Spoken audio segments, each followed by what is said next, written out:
গঙ্গোত্রী হিমবাহের গোমুখ গুহা গঙ্গা নদীর উৎপত্তিস্থল।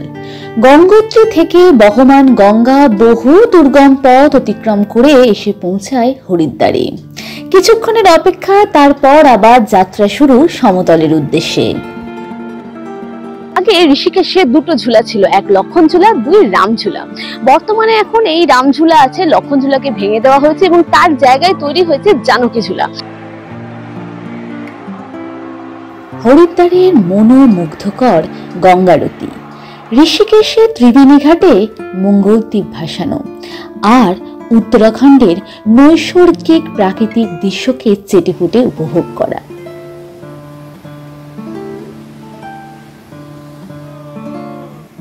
এখন গঙ্গোত্রী ধামী আর পাশ দিয়ে বহমান গঙ্গা নদী। চারদিকটা দেখে মনে হচ্ছে এই তো স্বর্গ। এই সিরিজে থাকবে হরিদ্বার থেকে ঋষিকেশ হয়ে গঙ্গোত্রী অভিযানের গল্প। আসুন না কয়েকটা দিন ঘুরে বেড়াই গাড়োয়াল হিমালয়ের আনাচে কানাচে। Hello viewers, welcome to my channel bohemian Mona. রয়েছি এখন হারকি বাউরি ঘাটে। আজকে হরিদ্বারে আমাদের প্রথম দিন। এই হরিদ্বারের প্রথম দিনে আমরা কোথায় কোথায় ঘুরছি, কি কি দেখছি, সবটুকু থাকবে পুরো ভিডিওটা জুড়ে। হাওড়া স্টেশন থেকে হরিদ্বারের উদ্দেশ্যে যাত্রা শুরু হলো। 12369 কুম্ভ এক্সপ্রেস হাওড়া স্টেশন থেকে ছাড়লো ঠিক দুপুর 1টায়। তারপর অসংখ্য গ্রাম, কাশফুলের ক্ষেত আর সুন্দর সুন্দর দৃশ্য উপভোগ করতে করতে পৌঁছে গেলাম হরিদ্বার স্টেশনে। স্টেশন চত্বরে প্রবেশ করতে না করতেই সাক্ষাৎ হলো মাথায় রূপোলি রেখার মতো চাঁদ নিয়ে নীলকণ্ঠ মহাদেবের সঙ্গে। প্রায় 27 ঘন্টা ট্রেন জার্নি করে হাওড়া থেকে এসে পৌঁছালাম হরিদ্বার। হরিদ্বারের স্টেশন, মূল স্টেশন হচ্ছে এটাই। চারিদিকে দেখতেই পাচ্ছেন মহাদেবের ছবি, বোঝাই যায় এসে পৌঁছে গেছি হরিদ্বারে। এই হরিদ্বারের যে স্টেশন চত্বর দেখতে পাচ্ছেন, এখান থেকে আপনি টোটো, অটো কিংবা গাড়ি পেয়ে যাবেন। এখান থেকে গাড়ি বুক করতে পারেন, সেই গাড়ি বুকিং করে কেদারনাথ, বদ্রীনাথ, গঙ্গোত্রী সব জায়গায় যেতে পারেন। আর যদি হরিদ্বারেই থাকতে চান তাহলে এখান থেকে অটো কিংবা টোটো পাবেন। আমাদের হোটেল নেওয়া আছে আপার রোডের উপরে, হোটেল ময়ূর। তো সেই হোটেল ময়ূরে যাওয়ার জন্য অটো ঠিক করলাম। অটো প্রথমেই বলল যে কোতোয়ালি চকের পরে যেতে গেলে তাদেরকে নাকি এক্সট্রা টাকা দিতে হবে, কিন্তু আমরা জানতাম যে কোতোয়ালি চকের পরে আর কোনো অটোই যাবে না। অগত্যা কোতোয়ালি চক থেকে হেঁটেই পৌঁছালাম হোটেলে। আর তারপর রাতের খাবারের খোঁজ করতে পৌঁছে গেলাম সেই চিরপরিচিত দাদা বৌদির হোটেলে।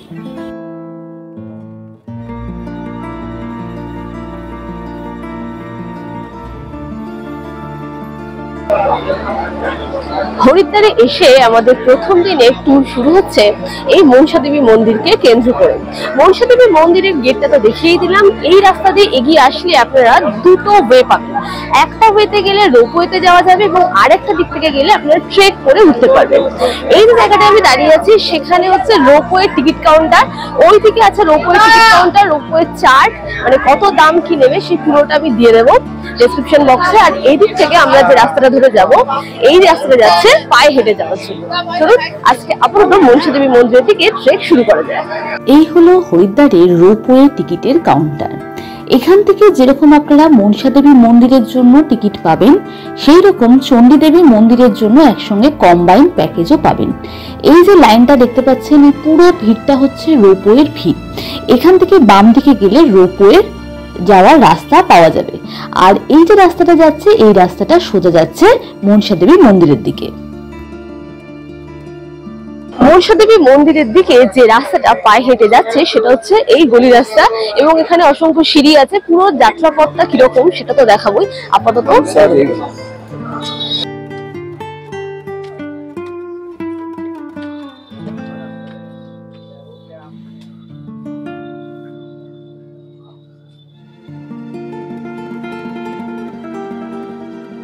সিঁড়ি দিয়ে উঠতে শুরু করে প্রায় মিনিট 5 চলে আসলাম। এই যে এইরকম সিঁড়ি, পুরোটাই হচ্ছে ইটের উপরে সিমেন্টের মোটর দিয়ে কাজ করা আছে। তো অসুবিধা কিছু হবে না, কারণ পাকা রাস্তায়, কোনো রকম কাঁচা রাস্তা নয়। তবে সিঁড়িগুলো একটু খাড়াই, যার জন্য অল্প একটু প্রবলেম হতে পারে, তবে যাওয়া যাবে।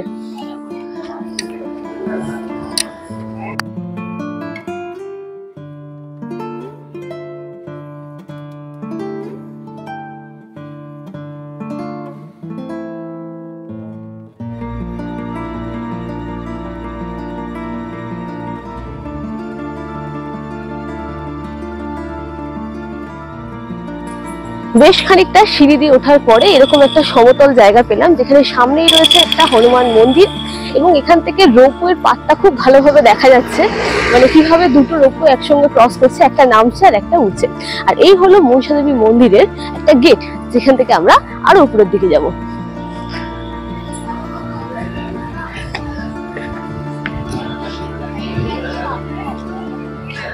এই রাস্তাটা কিন্তু সিঁড়ির রাস্তা নয়, এই রাস্তাটা একটু র্যাম্পের মতো, মানে জাস্ট খাড়াই রাস্তা।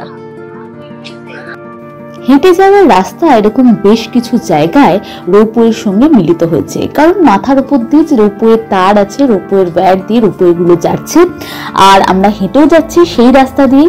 ওই যে ওখানে রয়েছে হনুমানজির মন্দির, হনুমানজির মন্দির দর্শন করে আবার এগিয়ে চলা। কাটা ফল থেকে শুরু করে রুদ্রাক্ষ, ভুট্টা থেকে শুরু করে পুজোর প্রসাদ সবই পাবেন রাস্তায় চলতে চলতে। দোকানিরা তাদের পসরা সাজিয়ে রেখেছেন পুরো রাস্তা জুড়ে।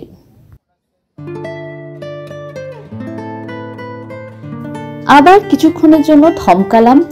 এই যে জায়গাটা, এখান থেকে খুব সুন্দরভাবে হরিদ্বারকে ভালোভাবে দেখা যাচ্ছে। মানে এখান থেকে দেখুন পুরো হরিদ্বার, তার যে ক্যানাল, সেখানকার ব্রিজ, আশেপাশে প্রকৃতি সবটুকুকে কিন্তু এই জায়গা থেকে খুব ভালোভাবে দেখা যায়। তাই জন্য কিছুক্ষণ দাঁড়ালাম।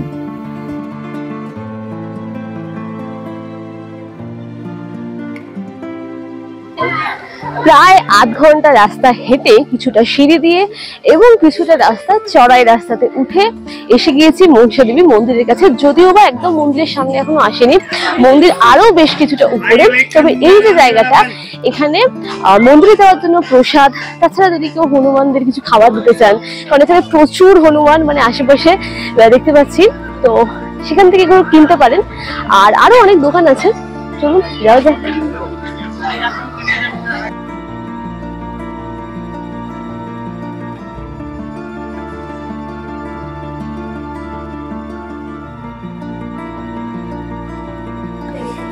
এই হচ্ছে হেঁটে যাওয়ার রাস্তা, আর ওই দূরে দেখতে পাওয়া যাচ্ছে মনসা দেবী মন্দিরের চূড়ো। আর অল্প কিছুক্ষণ তার মধ্যেই পৌঁছে যাব মন্দিরে। তার আগে কিছু দরকারি কথা সেরে নিই। যেরকম হলো যে আপনাদের যদি ক্ষমতা থাকে হেঁটে ওঠার, তাহলে হেঁটেই আসবেন, কারণ রোপওয়ের লাইন কিন্তু বিশাল লম্বা।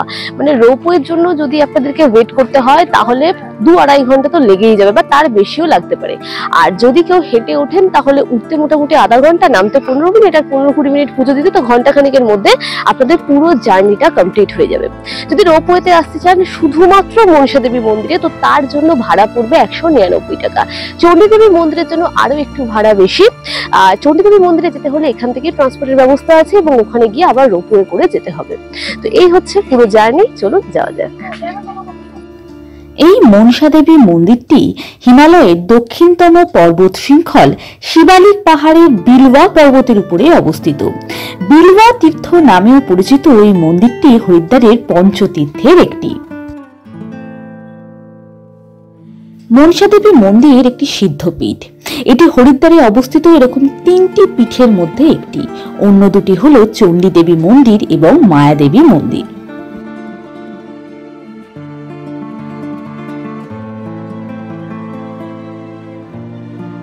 মন্দিরে ঢোকার মুখে একটি দোকান থেকে মায়ের জন্য ভোগ প্রসাদ সংগ্রহ করলাম। এখানেই জুতো খুলে রাখলাম। আপনারা যারা হেঁটে উঠবেন, তারা মন্দিরের কাছাকাছি জায়গা থেকেই এই ভোগ প্রসাদ নেওয়ার চেষ্টা করবেন, তাহলে খালি পায়ে বেশিক্ষণ হাঁটতে হবে না।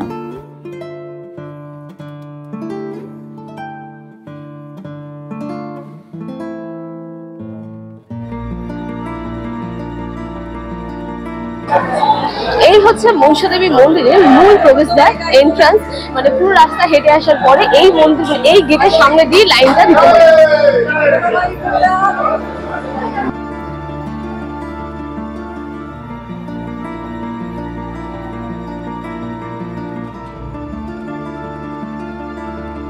প্রবেশপথ থেকে প্রচন্ড ভিড় শুরু হয়েছে, শুধু মানুষের অগণিত মাথা।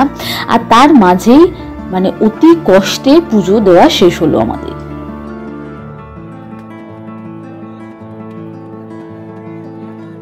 মন্দিরটি শক্তির একটি রূপ মনসা দেবীর পবিত্র আবাস হিসাবেও পরিচিত এবং বলা হয় যে এটি ভগবান শিবের মন থেকে উদ্ভূত হয়েছিল।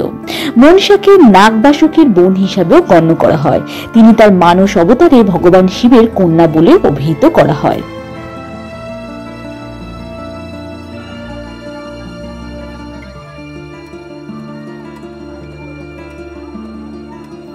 এই যে রাস্তাটা দেখছেন, বাম দিকের রাস্তাটা হেঁটে আসলে ওদিক থেকেই আসতে হবে, আর এই যে সোজা রাস্তাটা এটা হচ্ছে রোপওয়ের পথ। আপনাদের এই জন্য দেখিয়ে দিলাম কারণ ভেতরে ঢোকার পর কিন্তু গুলিয়ে যাবে, মানে চারদিকে প্রায় একই রকমই দেখতে অসংখ্য ছোট ছোট মন্দির এবং চারদিকে ভোগ প্রসাদের এত স্টল যে বোঝাই যাচ্ছে না যে এন্ট্রান্স কোনটা।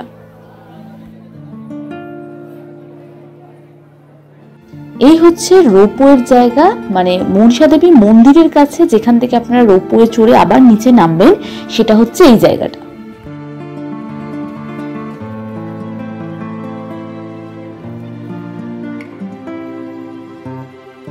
দুপুরের খাওয়া সারলাম আবার দাদা বৌদির হোটেলে।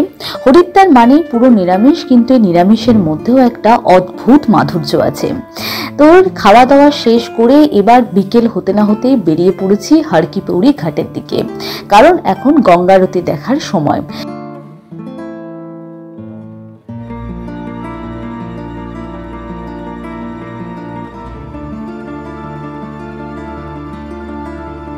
হোটেল ময়ূরের পাশ দিয়ে যে রাস্তাটা রয়েছে সেখান থেকে ডান দিক ঘেঁষে গেলে পড়বে বিষ্ণুঘাট, আর বাম দিক দিয়ে গেলে পড়বে হরকি পৌড়ির ঘাট।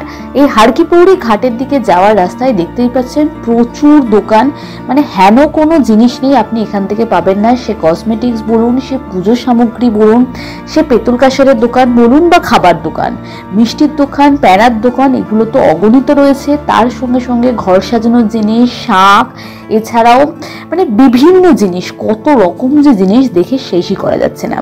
আর এই সবটুকুকে দেখতে দেখতে মানে মনেই হলো না যে কতক্ষণে পৌঁছে গেলাম হরকি পৌড়ি ঘাটে।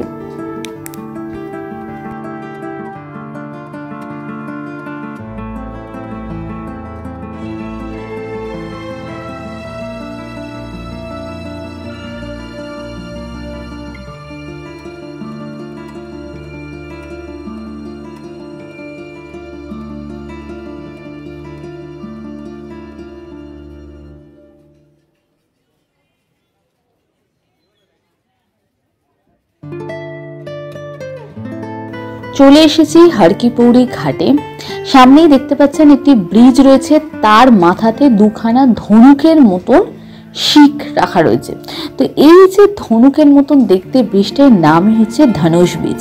এই ধনুষ ব্রিজ আমরা পরে ঘুরে দেখব, তার আগে মেইন ঘাটের কাছে চলে যাই, কারণ গঙ্গা আরতি হওয়ার সময় হয়ে গিয়েছে এবং সেই কারণের জন্য যত দর্শনার্থী আছে সবাইকে ওখানকার যে স্টাফেরা আছেন ওনারা ঘাটের পাশে বসিয়ে দিচ্ছেন। তো আমরা এবার ঘাটের পাশে গিয়ে বসার তোড়জোড় শুরু করি।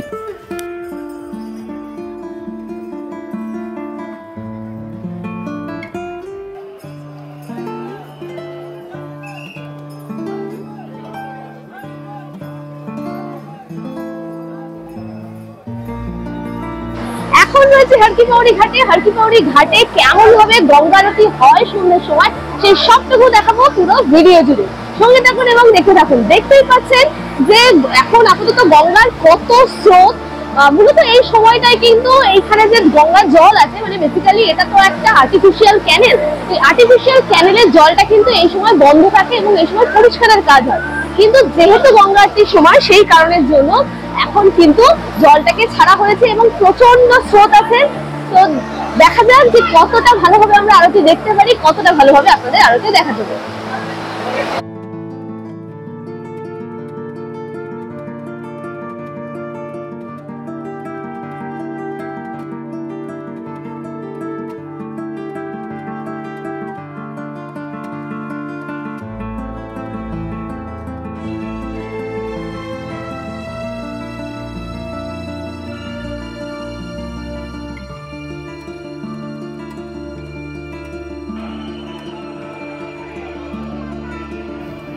এই যে দিকটা দেখছেন, এখানে প্রচুর মন্দির আছে। এখানে কিন্তু কেদারনাথ মন্দির, বদ্রীনাথ মন্দিরের ক্ষুদ্র সংস্করণ, ঋষি বাল্মীকি মন্দির, এরকম অনেক কিছু মন্দির আছে।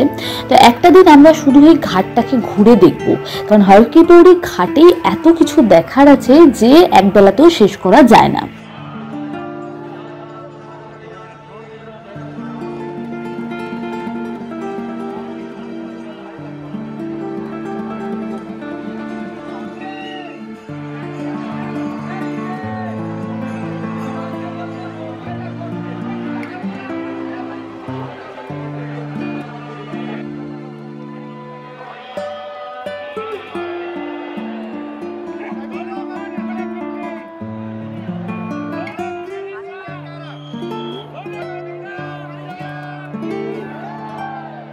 গঙ্গা আরতি শুরুর ঠিক আগেই ওখানকার স্টাফেরা, মানে ঘাটের স্টাফেরা এসে দর্শনার্থীদের উদ্দেশ্যে গঙ্গা মায়ের পুজোর উদ্দেশ্যে কিছু দান করতে বলছেন এবং তার বিনিময়ে একটি করে স্লিপ দিচ্ছেন।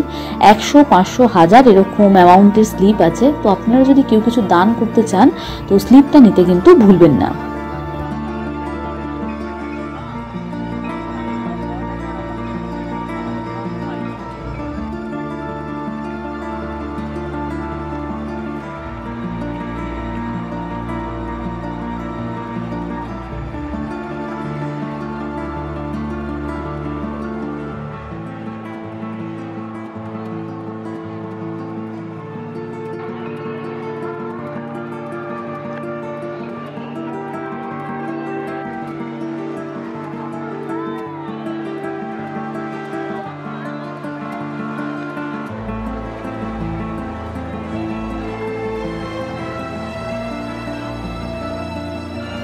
একদিকে যেমন চলছে গঙ্গারতি, ঠিক তেমনি একই সঙ্গে চলছে পুণ্যার্থীদের স্নানও।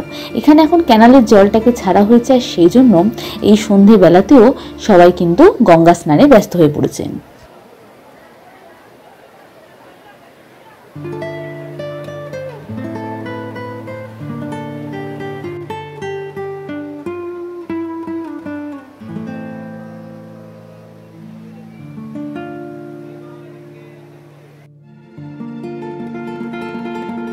হরিদ্বারের গঙ্গায় প্রদীপ ভাসিয়ে আজকের মতো শেষ হলো হরিদ্বারের গল্প। আগামীকাল আসছি হরিদ্বার থেকে ঋষিকেশ যাত্রা নিয়ে, সঙ্গে থাকবেন তো।